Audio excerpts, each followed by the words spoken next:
विकास academy. आज हम physics का नया चैप्टर स्टार्ट करेंगे, that is work, power and energy.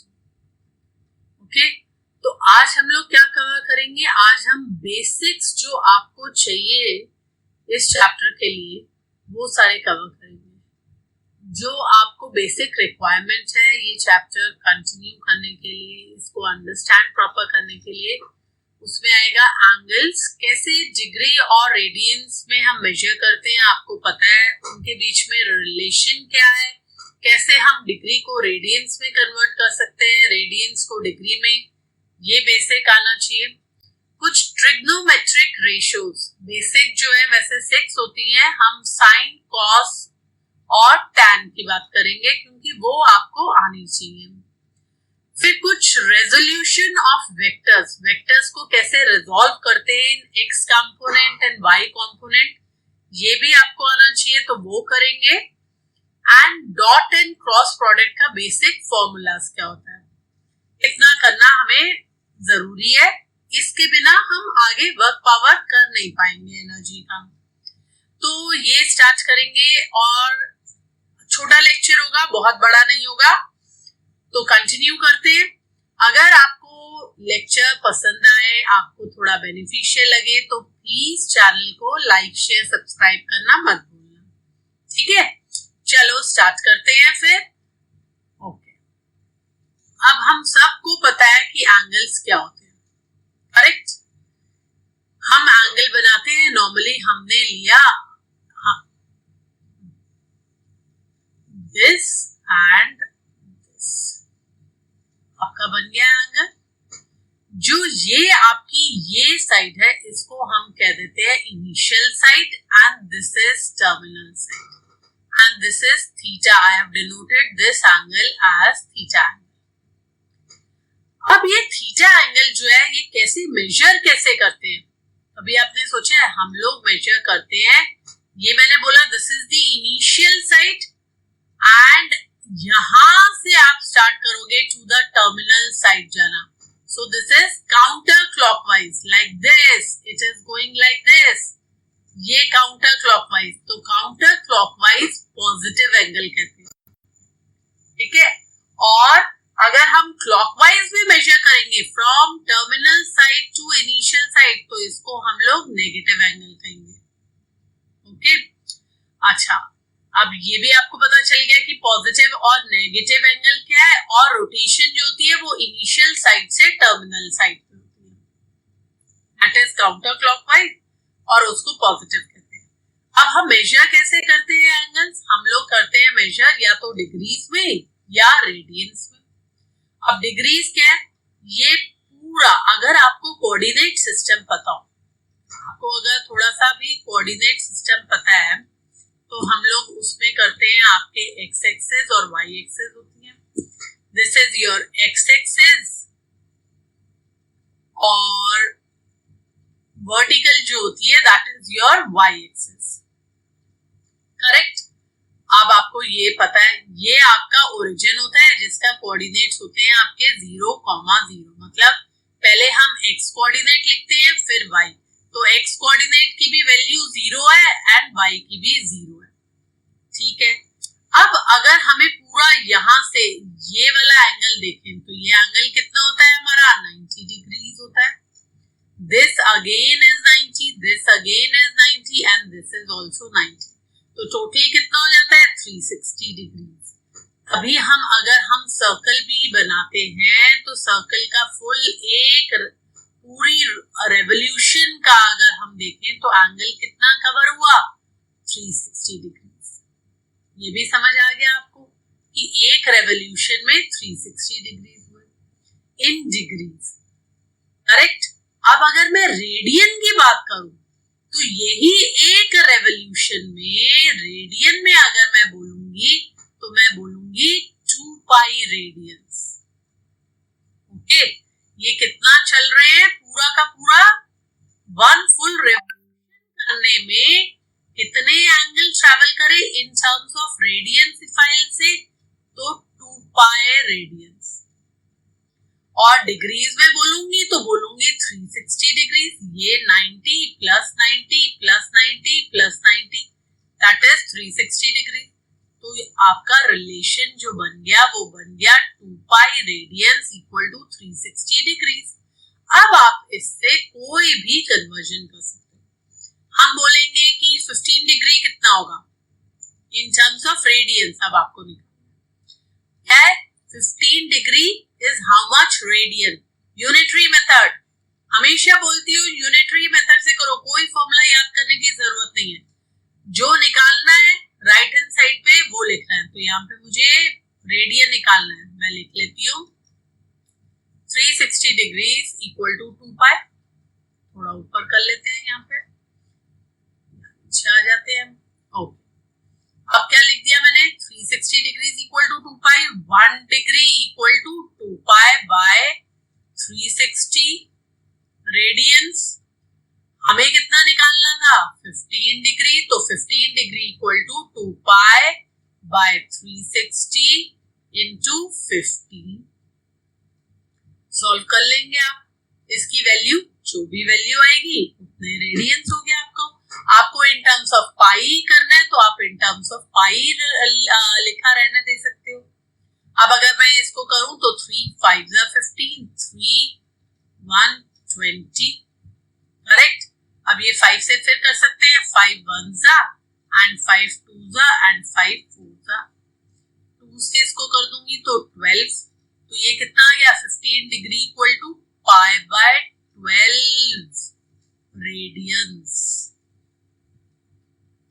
This will be required. This will be required in this chapter. इसलिए हम लोग ये कर रहे हैं। बेसिक मैथ्स है, जस्ट वो बताया आपको। आगे मैं और कुछ नहीं कहूंगी। और खाली पाई अगर हम करेंगे तो पाई को ले सकते हैं, पाई इज 180 डिग्रीज। हम नॉर्मली पाई को मैथ्स में जब करते हैं तो हम लेते हैं 22/7 या हम इसको इक्विवेलेंट ले लेते हैं 3.14। ठीक है, चलिए अब हम आगे करते हैं। अब हमें अगली चीज क्या करनी थी, हमें करना है ट्रिग्नोमेट्रिक फंक्शन। अभी तक हम लोगों ने पाइथागोरस थ्योरम हमें पता है ना, क्या होता है Pythagoras theorem? Right angle triangle में निकालते हैं। एक होती है हमारे पास परपेंडिकुलर, एक बेस और एक हाइपोटेन्यूज।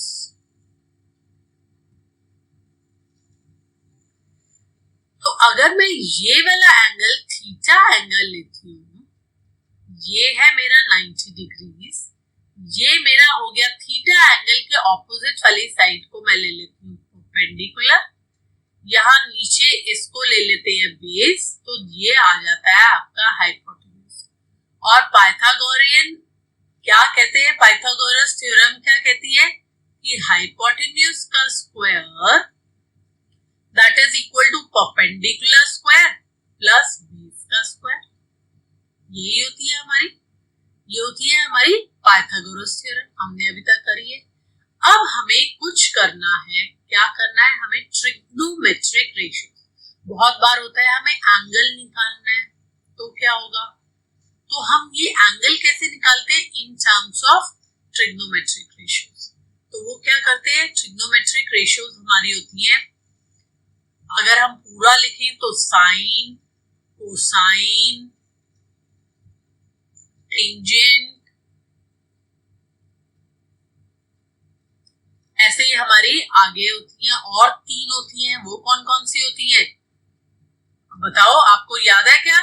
साइन का कोसिकेंट, कॉस का हो जाता है सीकेंट, टेंजेंट का कोटेंजेंट, कॉटेंजेंट। ठीक है, अब ये हमारे पास 6 होती है, यहाँ लिख दूं क्या, कोसिकेंट, सीकेंट एंड कोटेंजेंट। तो शॉर्ट पे कॉट लिख देते हैं, इनको शॉर्ट पे लिखते हैं टैन, कॉस एंड साइन। अब करना क्या है, अब आपको ये हम ले रहे हैं, ये जो हम लेते हैं ये कभी भी 90 डिग्री पे नहीं ले रहे हैं, ये वाला एंगल नहीं, हम जो नॉन 90 डिग्री एंगल्स होते हैं उन पे हम थीटा लेके तो इनकी वैल्यूज निकालते हैं। हमें जो बेसिक पढ़ने हैं, हमें पढ़ने हैं साइन, कॉस और टैन। अब साइन का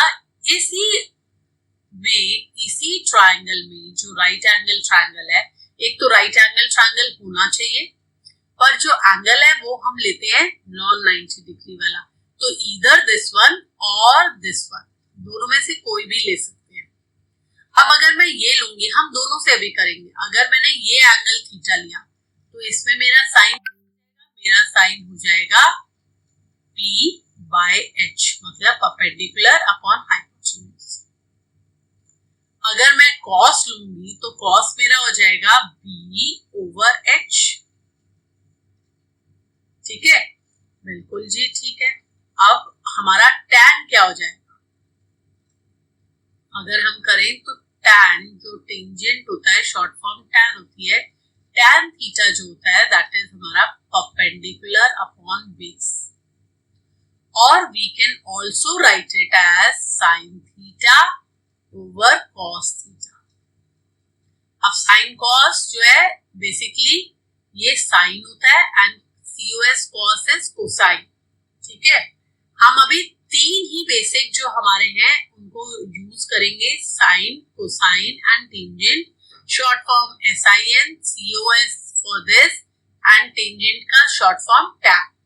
ठीक है, बाकी कोसिकेंट, सीकेंट एंड कॉट मैं आपको बेसिक बता देती हूँ कि क्या होती है ये, पर हमें अभी यूज करना नहीं है। तो कोसिकेंट जो होता है that is reciprocal of sine, so this is 1 over sine theta, and 1 over sine theta is your hypotenuse upon perpendicular.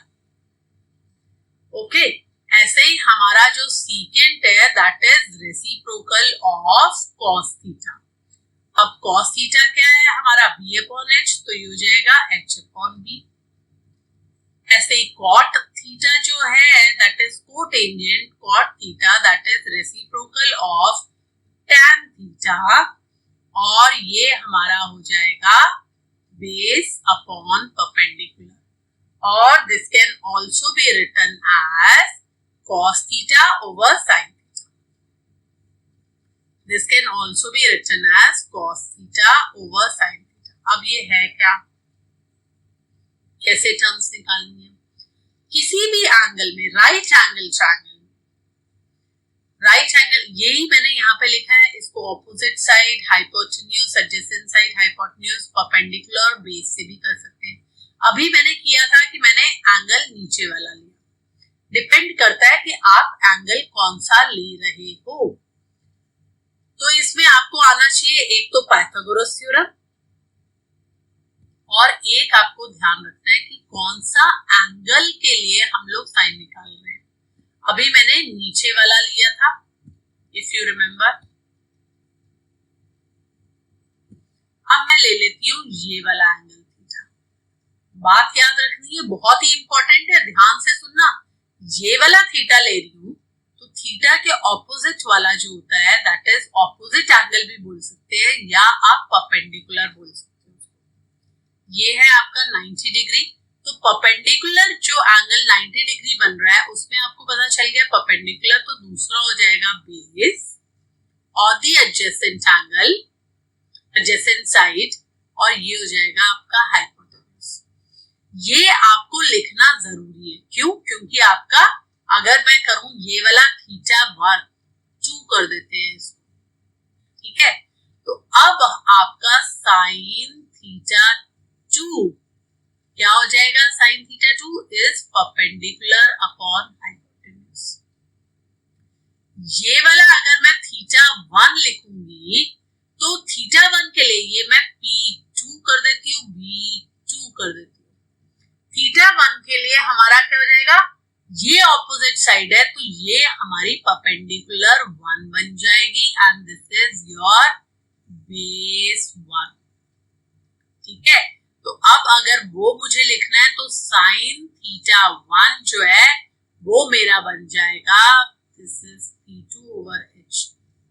H तो H ही रहेगा, सेम ही रहेगा, क्योंकि H is equal to under root of P p² प्लस b²। अब वो जो भी हो आपका आंसर h का तो सेम ही आएगा, ठीक है।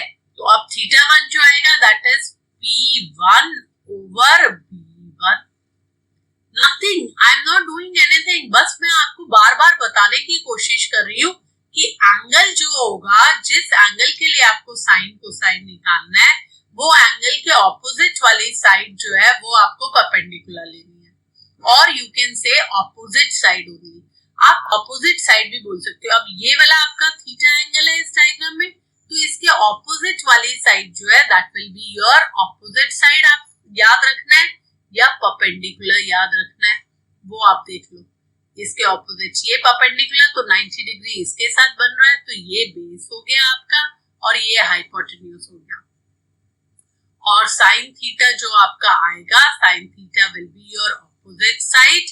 ऑपोजिट साइड मींस यहाँ पे p ओवर h आ जाएगा। अब आप कहोगे कि यहाँ पे ये बेस भी दिया हुआ है हमें 5, हमें परपेंडिकुलर दिया हुआ है 12, तो हम हाइपोटेन्यूज कैसे निकालेंगे? Hypotenuse that will be equal to your under root of 12 का स्क्वायर प्लस 5 का स्क्वायर। और वो कितना आ जाएगा अगर आप हाइपोटेन्यूज इस केस में निकालोगे? तो हाइपोटेन्यूज आपका आ जाएगा 144, 12 का square is 144 plus 25 which is equal to under root of 169 and that is equal to 13। तो हाइपोटेन्यूज आ गई आपकी 13।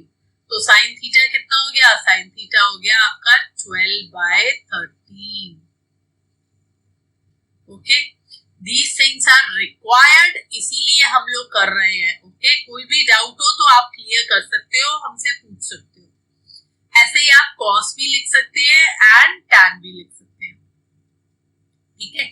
अब कॉस क्या हो जाएगा? कॉस इज कोसाइन, तो कॉस थीटा जो होता है दैट इज योर बेस और the adjacent side over hypotenuse. तो इस केस में आपका बेस कितना है? 5 इज गिवन, हाइपोटेन्यूज इज 13 आ गया।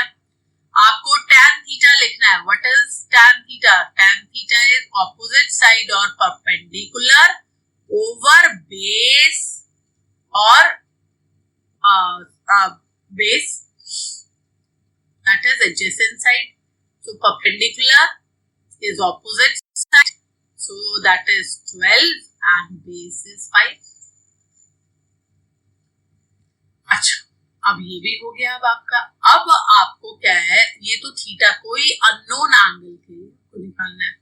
अब कई बार आपको आ जाता है कि आपको बताना होता है कि साइन ऑफ 30 डिग्रीज आपको फाइंड आउट करना है। साइन ऑफ 30 डिग्री आपको कॉस ऑफ 45 डिग्रीज करना है। फिर क्या करोगे? एक मेथड तो ये है कि आपको ये सर्कल पता, तो उससे आप कर सकते हो सर्कल की ये वैल्यूज। अब आपको ये तो पता चल गया, ये π/6 रेडियंस में लिखा है, ये देख रहे हो आप, ये क्या है? This is 30 degrees. 30 डिग्रीज को रेडियन में लिखा इज π/6। आप प्रैक्टिस करोगे तो आपको पता चल जाएगा 30 degrees that is equal to π/6 radians, ठीक है। अच्छा, अब इसमें अब फिर ये क्वाड्रेंट सिस्टम आपको पता होना चाहिए। ये हमारा फर्स्ट क्वाड्रेंट होता है, ये second quadrant, third quadrant and fourth quadrant, ठीक है। अगर ये एक्स एक्सिस है, ये वाई एक्सिस है। अब फर्स्ट क्वाड्रेंट में सारी वैल्यूज पॉजिटिव होती है। पहले हम लोग ये जो कोऑर्डिनेट्स लिखते हैं, पहले एक्स कोऑर्डिनेट बाद में वाई कोऑर्डिनेट लिखते हैं। ग्राफ आपको पढ़ना आता है यहाँ से, ये वाला अगर पॉइंट है तो पहले हम एक्स की वैल्यू लिखेंगे, एक्स के कोऑर्डिनेट, फिर वाई के कोऑर्डिनेट। वही यहाँ पे किया है, ये देखिए। अगर ये एंगल आपका बन रहा है और ये एंगल में दिस इज योर 30 डिग्रीज, तो वो कह रहे हैं कि क्या वैल्यू होगी। तो एक्स कोऑर्डिनेट में आएगा √3/2 और ये 1/2। यूनिट सर्कल बनाया उसमें ये प्री डिफाइंड वैल्यूज। अब ये या तो ये वैल्यूज एक याद रख लो, तो उसके ऑपोजिट एंगल आप देख सकते हो कौन सा है। बट ये मेरे हिसाब से डिफिकल्ट हो जाता है, क्योंकि याद करना इतना ज्यादा हमारे लिए पॉसिबल नहीं होता, because there are so many things, आप क्या क्या याद रखोगे, है ना। तो उसके लिए एक हम लोग दूसरा शॉर्टकट करते हैं जिसमें आपको कुछ ज्यादा कुछ ऐसे याद नहीं करना। हम जो करेंगे, क्या करेंगे, हम बनाएंगे दो triangles, obviously right angle triangle होंगे। ये दो स्पेशल ट्रायंगल थे, इनको मैंने नाम दे दिया ये स्पेशल ट्रायंगल। क्या करा अब हमने करा एक एंगल तो 90 डिग्री है, एक 30 और एक 60 डिग्री का बना लो। आपने ट्रायंगल बनाया 90 डिग्री, 30 डिग्री एंड 60 डिग्री। ये आपका है 30 डिग्री एंड एक 60 डिग्री मैंने बना लिया, ठीक है, बना लिया। अब क्या करना है,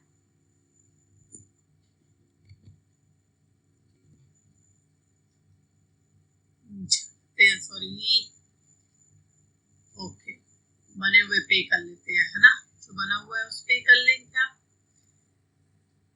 अदरवाइज बना लेते हैं।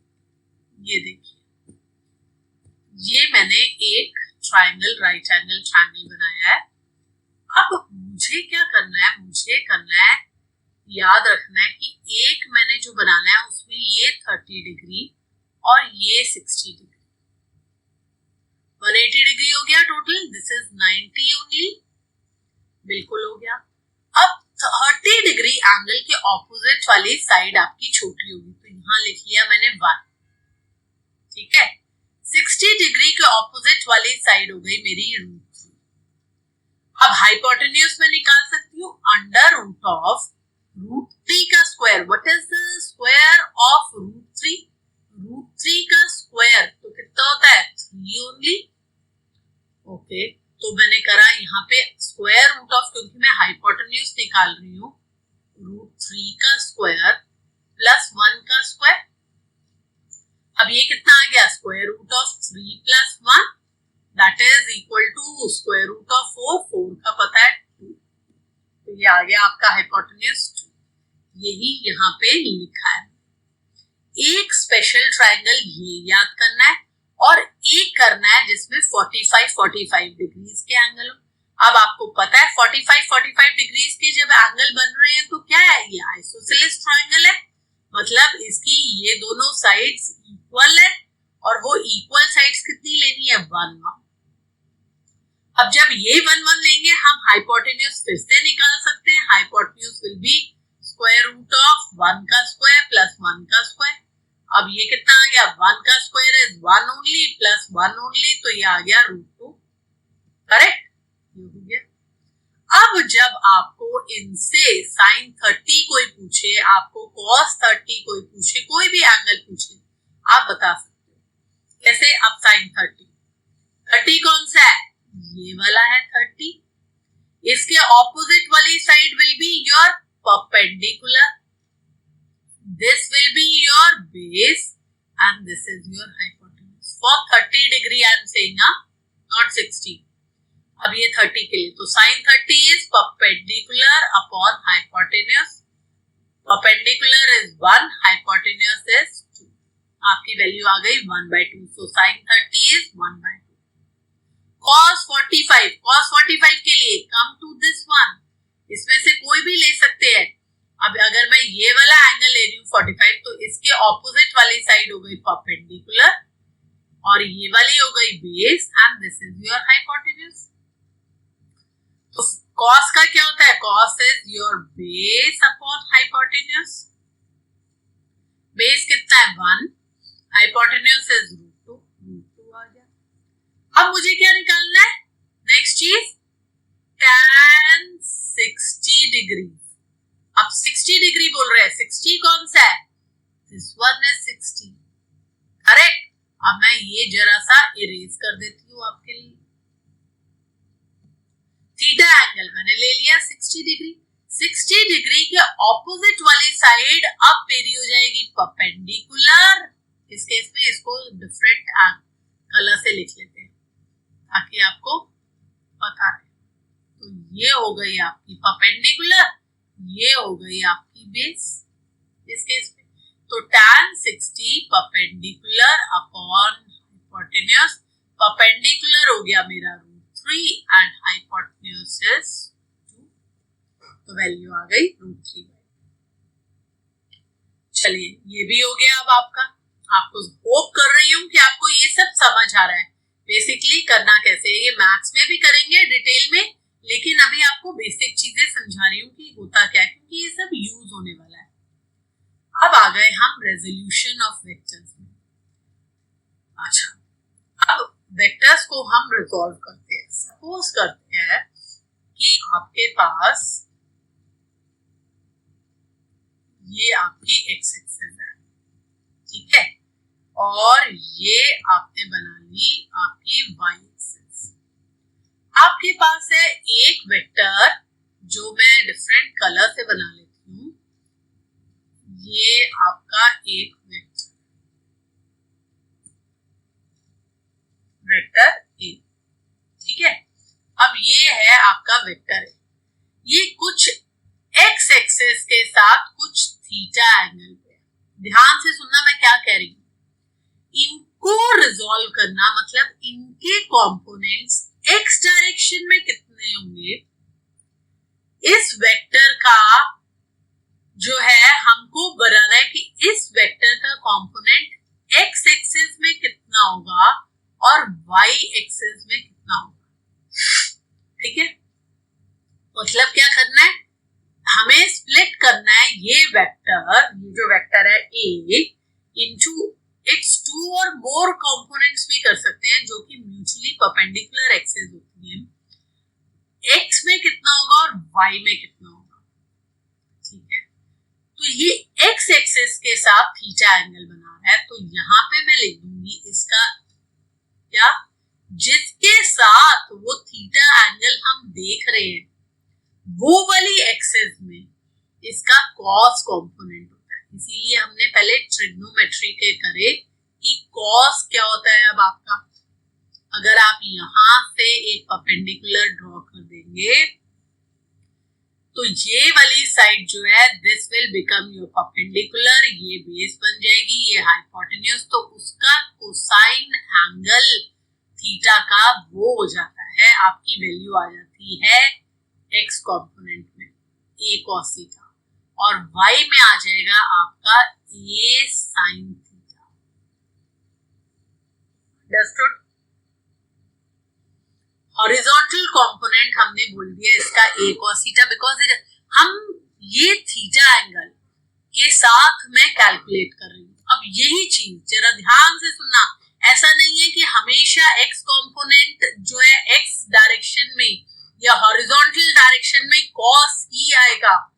मैं जो चीज बताना चाह रही हूँ वो जरा समझने की कोशिश करो कि हमेशा ऐसा नहीं है कि आपका हमेशा एक्स में आपका पूरा एक्स कंपोनेंट ही आएगा, ऐसा नहीं है। अब क्या करते हैं, मैंने ले ली एक्स और वाई एक्सेस, फिर से ये है मेरी एक्स, ये है मेरी वाई।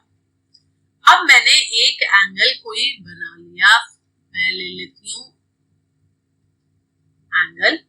अब मैंने ये एंगल बनाया, एक वेक्टर बना लिया, दिस वेक्टर बी, ठीक है। अब मैंने कहा कि this angle is theta, then when I resolve तो इसके वर्टिकल कंपोनेंट में मेरा आ जाएगा बी कॉस थीटा, ठीक है, और एक्स कंपोनेंट में मेरा आ जाएगा बी साइन थीटा। तो जिस एक्सिस के साथ हमें एंगल पता है उस एक्सिस के साथ हम लोग कॉस कंपोनेंट ले लेते हैं और दूसरा वाई कंपोनेंट। एक एग्जांपल बताती हूं आपको कि कैसे है, ठीक है। उसके बाद हम थोड़ी सी प्रैक्टिस कर लेंगे इसकी, क्योंकि ये बहुत बार यूज होने वाला है अब आपका।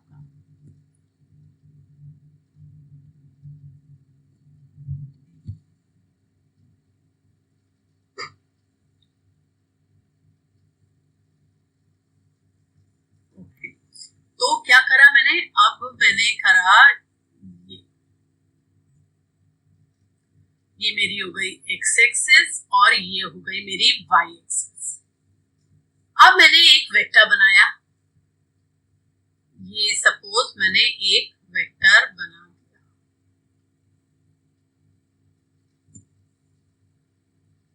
अब मैंने इसमें कहा दिस इज सपोज 45 डिग्री और 60 डिग्री कर लें कि अब मुझे इस वेक्टर C को रिजॉल्व करना है। मैं क्या करूंगी, एक्स एक्सिस में अगर कोई मुझसे एक्स एक्सिस में पूछेगा तो मैं इसको लिखूंगी C cos ऑफ 45 डिग्री और वाई एक्सिस में लिखूंगी C sign of 45 degree.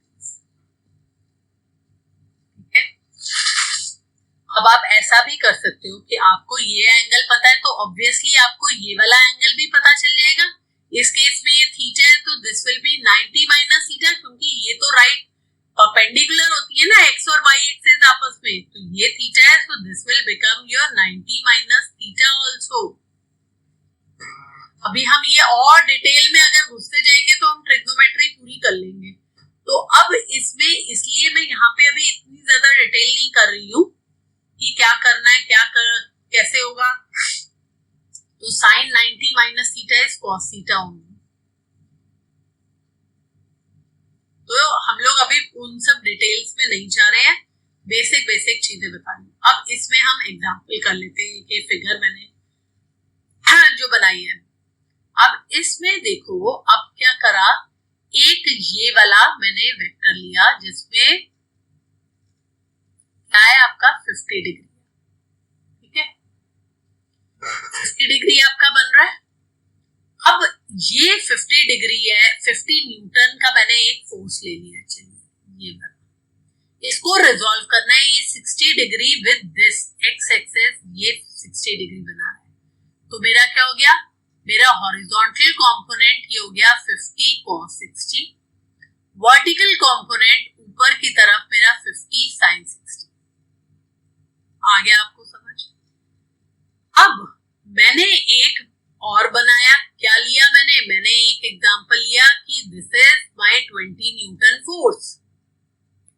20 Newton force angle x axis के साथ 30 डिग्री है, तो मेरा इस साइड हो गया 20 cos 30। 20 न्यूटन मैं फोर्स बोल रही हूँ, फोर्स इज वेक्टर क्वांटिटी। अभी मैंने जनरलाइज करवाया था कि कैसे वेक्टर का, यहाँ ए बी सी एग्जाम्पल ऊपर लिए थे, अब मैं वैल्यू ले रही हूँ फोर्स की कि 20 न्यूटन फोर्स है तो मैं उसको कैसे रिजॉल्व करूंगी। ये 30 डिग्री एक्स एक्सिस के साथ बना रहा है तो एक्स कंपोनेंट मेरा हो जाएगा 20 cos 30 एंड वाई कंपोनेंट हो जाएगा मेरा 20 sin 30। बस आपको इतना ही पता होना चाहिए, ठीक है। अब आ गए डॉट प्रोडक्ट में। हमारा यहाँ पे वर्क डन में बेसिक फर्स्ट ही जो हमारा फॉर्मूला आ जाता है दैट इज डॉट प्रोडक्ट। तो इसलिए हमें पता होना चाहिए डॉट प्रोडक्ट होता क्या है। डॉट प्रोडक्ट अगर दो वेक्टर्स हैं, ए वेक्टर एंड बी वेक्टर, अगर आप यहाँ पे देखोगे तो डायग्राम में ए वेक्टर दिया हुआ है एंड बी वेक्टर दिया हुआ है।